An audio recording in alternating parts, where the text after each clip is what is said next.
Cyber criminals जो होते हैं ये लोगों को ठगने के लिए कई तौर तरीकों का इस्तेमाल कर रहे हैं और इसमें से एक तरीका जो इन दिनों काफी चर्चा में है वो है digital arrest. MHA cyber wing के सूत्र बताते हैं कि इस तरीके का इस्तेमाल करके स्कैमर्स हर दिन, अब मैं जो आपको राशि बताने जा रहा हूं आप थोड़ा चौंक सकते हैं, हर दिन 6 करोड़ रुपए की ठगी कर रहे हैं। 6 करोड़ रुपए की ठगी ये स्कैमर्स हर दिन करते हैं। हम आपको बताते हैं आखिर होता क्या है ये डिजिटल अरेस्ट, आपने सुना जरूर होगा, और स्कैमर्स किस तरह से ठगी करते हैं ये हम आपको बताते हैं। देखिए, डिजिटल अरेस्ट एक तरह का साइबर स्कैम है।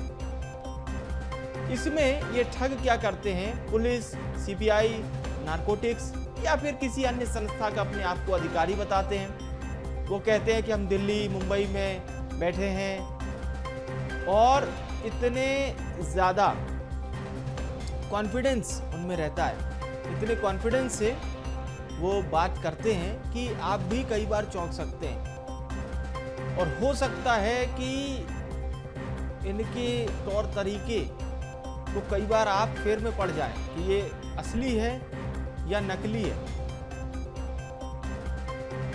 और बिल्कुल आसान भाषा में अब जानिए कि डिजिटल अरेस्ट आखिर होता क्या है। डिजिटल अरेस्ट को समझ लीजिए, फर्जी सरकारी अधिकारी बनकर ये लोग वीडियो कॉल करते हैं, आपको डराएंगे, धमकाएंगे, लेकिन आपको इनसे डरना नहीं है।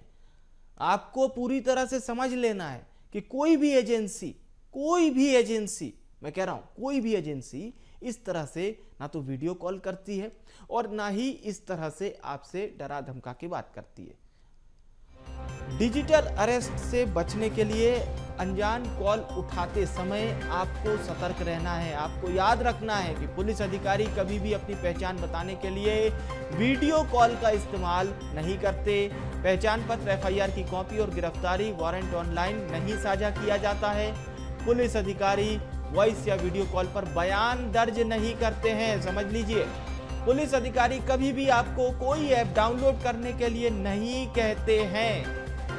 साइबर ठग कॉल पर बातचीत के दौरान गिरफ्तारी, कानूनी कार्रवाई की धमकी देते हैं तो इससे डरिए मत, ये फ्रॉड कॉल है। बैंक डिटेल और यूपीआई मांगे बिल्कुल भी शेयर मत करिए, चाहे कुछ भी हो जाए। डिजिटल अरेस्ट से बचने के लिए आपको अनजान कॉल उठाते समय इन बातों का ध्यान रखना जरूरी है।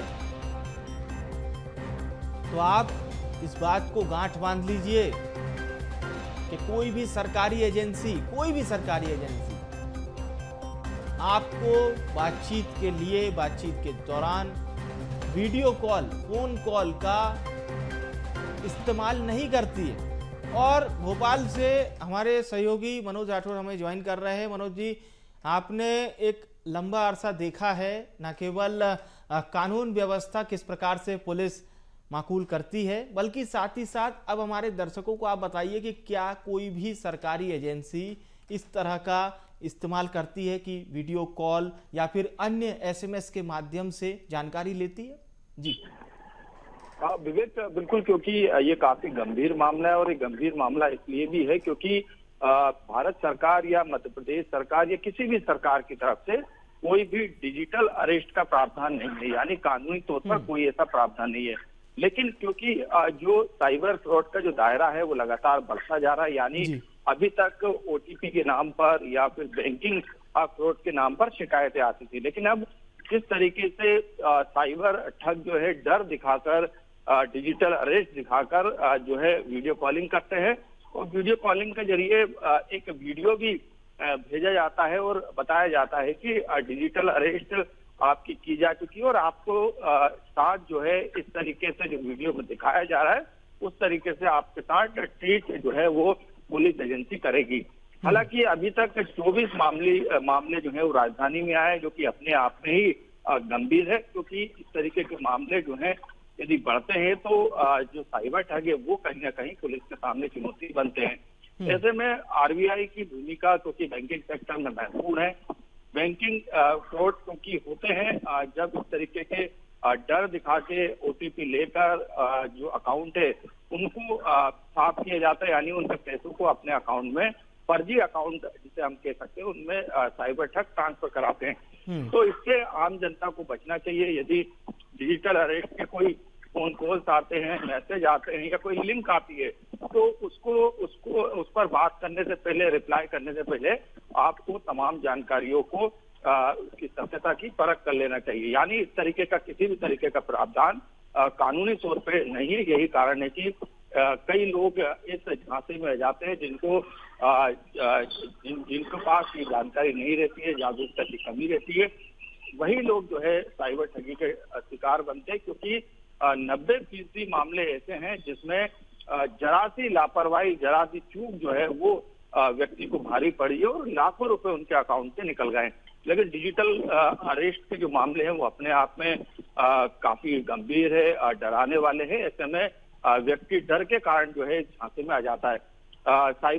जो स्टेट साइबर सेल है उसकी तरफ से भी अपील की गई है, पीएम नरेंद्र मोदी की तरफ से भी अपील की गई। यानी हर स्तर पे किस तरीके से जन जागृति आए और ये मामले जो है नहीं बढ़े, इस पर सबसे ज्यादा फोकस है। क्योंकि साइबर ठगों का जब इन पर एफआईआर होती है, उनको गिरफ्तार करने की कोशिश की जाती है, तो ये क्योंकि एक जगह पे नहीं रहते, हो सकता है ये किसी दूसरे देश से इस गिरोह को संचालित कर रहे हैं।